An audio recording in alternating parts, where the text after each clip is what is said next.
Ngayon po mga ka-RSP ay pag-usapan muna po natin ang mga bagong update at ang tugon po ng karamihan sa mga proyekto ng Pangulo dito lamang sa Mr. President on the Go. Panoorin po natin ang pulso ng bayan tungkol sa pag-uutos ng Pangulo na i-adjust ang minimum wage ng mga manggagawa sa bansa. Kasabay ng pagtaas sa presyo ng bilihin ay ang pagbigat ng kalbaryo ng mga kababayan natin na mababa lamang ang sweldo at kulang ang pangtustos sa kanilang mga pamilya. Dagdag pasakit ito sa mga Pilipino na hirap na ngang i-budget ang kakarampot na sahod ay lalo pang magigipit sa araw-araw na gastusin. Isa ito sa naisolusyonan ni Pangulong Ferdinand R. Marcos Jr. sa pag-uutos niyang i-adjust at dagdagan ang sahod ng mga manggagawa. Papabor naman kaya dito ang mga kababayan natin.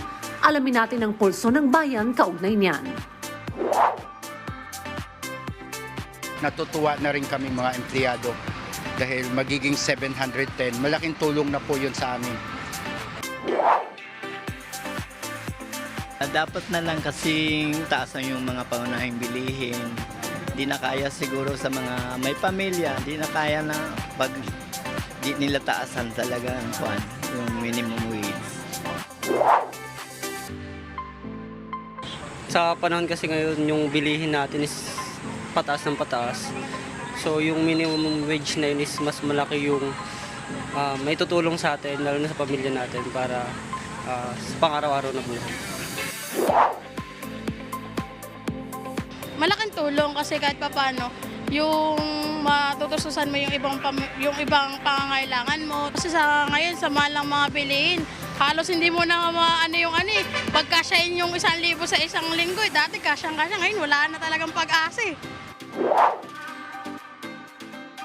Sa akin po, siyempre gusto ko rin pong tumaas po yung sahod natin para maano yung mga pamilya natin po.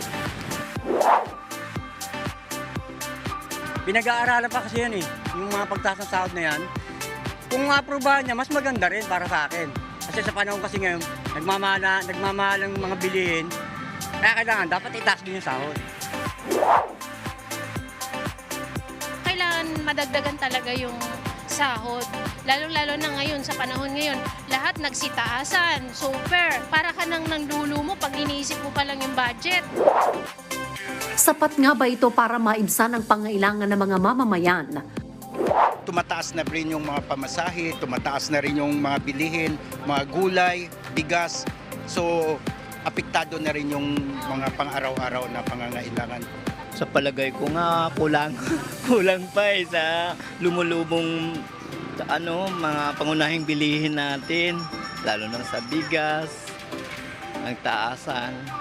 Para sa akin naman, kahit maliit na value or malaki na value, basta dadagdag sa sahod is okay naman po sa akin. Para sa akin, parang kulang pa eh. Lalo't kung may pinag-aaral ka na madami, di ba? Kulang pa talaga. Actually, kulang pa kasi yun pero tingnan natin kung sasapat sa mga bilihin kasi mataas ng bilihin kasi ngayon Malaking bagay na po yung 100. Kesa naman sa wala Mas pabor ako doon. Ang ipinag-utos ng ating Pangulo na muling pag-aralan at i-adjust ang minimum wage rates ng mga manggagawa sa bansa ay isang malaking hakbang para itaguyod ang karapatan at kapakanan hindi lang ng mga manggagawa kundi pati na rin ng kanilang mga pamilya. Audrey, gaya nung nasabi ng ating mga kababayan sa mga nakapanayam na very timely talaga. Itong direktiba po ni Pangulong Ferdinand R. Marcos Jr. na i-review at pag-aralan po itong minimum wage rate ng ating pong mga manggagawang Pilipino. Dahil hindi maikakaila, naramdam mo yung epekto ng inflation yung bilis ng pagtaas ng presyo ng mga pangunahing bilihin. At one way to caution that is taasan mo yung sweldo ng mga manggagawang Pilipino. Kasi tama, nakakapanlumo pag iniisip mo yung budget.